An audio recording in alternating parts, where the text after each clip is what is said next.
आप देख रहे हैं अल्फा डिफेंस हिंदी में आपका स्वागत है। आज के इस वीडियो में हम लोग बात करने वाले हैं फॉरेन डायरेक्ट इन्वेस्टमेंट के बारे में, लेकिन स्पेसिफिकली डिफेंस सेक्टर के लिए। पास्ट में आपने देखा होगा कि भारत में ऑपरेट करने के लिए बहुत सारी फॉरेन ओईएम कंपनीज कुछ इंडियन पार्टनर्स के साथ में मिलकर अपनी कंपनीज को इंडिया में बनाती हैं और फिर प्रोडक्ट इंडिया को बेचते हैं। लेकिन धीरे धीरे भारत सरकार की तरफ से एफडीआई नॉर्म्स को रिलैक्स किया गया है और इसके पीछे भारत सरकार की सोच है कि जितनी ज्यादा एफडीआई भारत में आएगी उतनी ज्यादा जॉब्स क्रिएट होंगी।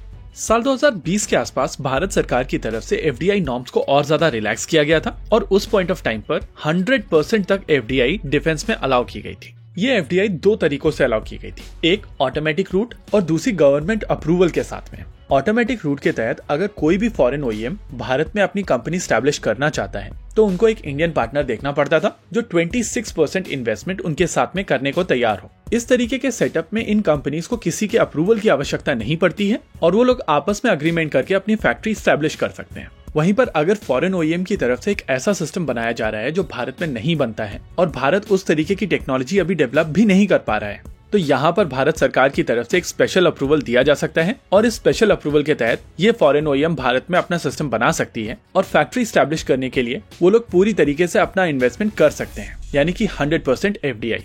हालांकि यहाँ पर यह चीज समझना बहुत जरूरी है कि अगर 74% से ज्यादा की एफडीआई होनी है तो वो केस बाय केस बेसिस पर रिव्यू किया जाएगा और अगर भारत सरकार मानती है कि वहाँ पर भारत को एक ऐसी टेक्नोलॉजी मिलने वाली है जिसका एक्सेस उनके पास में अभी नहीं है, तभी ये 74% से ज्यादा की एफडीआई को अप्रूवल भारत सरकार की तरफ से दिया जाएगा। अब अपडेट ये है कि साब को यहाँ पर 100% एफडीआई का अप्रूवल मिल चुका है और वो लोग इस समय हरियाणा में अपनी एक फैक्ट्री बनाने वाले हैं। इस फैक्ट्री की ग्राउंड ब्रेकिंग सेरेमनी आज हुई थी और अब यहाँ पर फैक्ट्री के निर्माण का काम शुरू हो जाएगा। वैसे यहाँ पर एक चीज समझना और जरूरी है कि जिस वेंचर को यहाँ पर 100% एफडीआई का अप्रूवल मिला है वो साब की यूनिट है और ये साब एफएफवीओ इंडिया प्राइवेट लिमिटेड है, यानी कि ये यूनिट साब ग्रिपन भारत में नहीं बनाने वाली है बल्कि Carl Gustaf M4 shoulder launch weapon system Bharat में बनाने वाली है। ये वेपन सिस्टम भारतीय थल सेना का वेपन ऑफ चॉइस है और भारतीय थल सेना के लगभग हर एक मेजर ऑपरेशन के दौरान इसका प्रयोग किया जाता है। इसके अलावा इस समय भारत में इसके इक्विवेलेंट कोई भी सिस्टम नहीं बनाया जाता है और इसी वजह से यहाँ पर साब इकलौता ऐसा सप्लायर बन जाता है जो ये वेपन सिस्टम भारत में बना सकता है। वैसे ऐसा नहीं है कि भारत की तरफ से इस तरीके के वेपन सिस्टम को बनाने की कोशिश नहीं की गई थी और क्योंकि आप अल्फा डिफेंस के सब्सक्राइबर हैं, आपको पता होगा कि हम लोग हर चीज की हिस्ट्री में जाकर उसके बारे में बात करते हैं और इस वीडियो के दौरान भी हम लोग इसी की हिस्ट्री में जाकर बात करेंगे। 1997 के आसपास इंडियन आर्मी की तरफ से एक रिक्वायरमेंट रिलीज की गई थी और उस रिक्वायरमेंट के हिसाब से 84 millimetre rocket, specifically RL Mark 3 category के रॉकेट्स बनाए जाने थे और 5 तरीके के अलग अलग एम्यूनेशंस भी इंडियन आर्मी चाहती थी। अप्रैल 1997 में यह प्रोजेक्ट सैंक्शन किया गया था और इसको 75 लाख रुपीस अलोकेट किए गए थे। इस प्रोजेक्ट के दौरान एक फेज्ड अप्रोच यूज की गई थी और शुरुआत में पहले इसकी लॉन्च ट्यूब बनाई गई थी। बाद में आइडिया था कि रॉकेट्स बनाए जाएंगे और फिर इसके साइड सिस्टम्स बनाए जाएंगे। मार्च 2000 तक 60,32,000 की लागत में इसके लॉन्चर बना लिए गए थे, लेकिन एम्यूनेशन के लिए अप्रूवल आया साल 2002 में। इस अप्रूवल के तहत 6.35 करोड़ अप्रूव किए गए थे और आइडिया था कि 4 साल के अंदर ये सिस्टम बना लिए जाएंगे। यहाँ पर समझने वाली बात यह है कि डीआरडीओ की तरफ से डिजाइन जरूर बनाया जा रहा था, लेकिन ये सिस्टम बनाए जाने वाले थे ओएफबी द्वारा।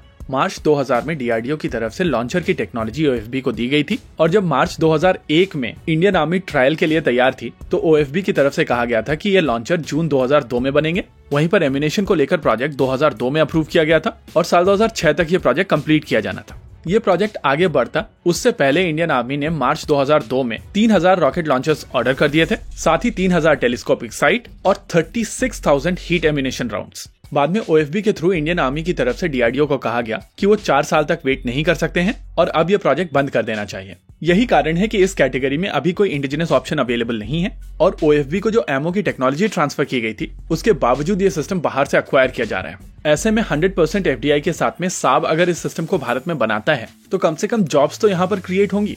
इसी के साथ आज के इस वीडियो में रखते हैं केवल इतना ही। वीडियो को अंत तक देखने के लिए धन्यवाद। देखते रहिए अल्फा डिफेंस। जय हिंद।